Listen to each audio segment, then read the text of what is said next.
S'il n'est pas encore le Vendée Globe de tous les records, ce 9e opus en détient déjà au moins 3. Celui du nombre de participants, 33. Celui de la représentation féminine, 6 concurrentes au départ. Et celui de la présence des foilers, 19, soit près des 2/3 de la flotte.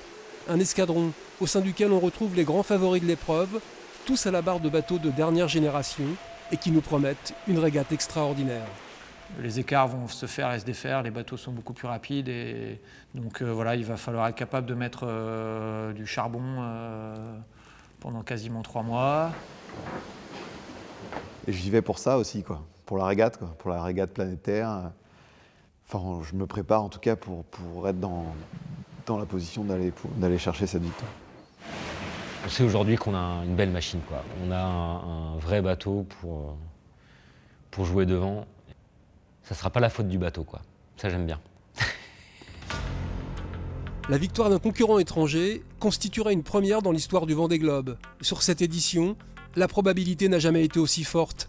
Elle est incarnée par le Gallois Alex Thomson, au discours bien rodé et adepte de la punchline. Success for me, and I think success for anybody in the Vendée Globe, is finishing. You know, for me personally, success is about winning. Et puis, il y a tous ceux, première participation ou pas, qui vont vivre un Vendée Globe où s'entremêlent compétition, aventure et défis personnels. Un Vendée Globe réussi pour moi, c'est un Vendée Globe où je termine. Et c'est un Vendée Globe où je suis fière de moi.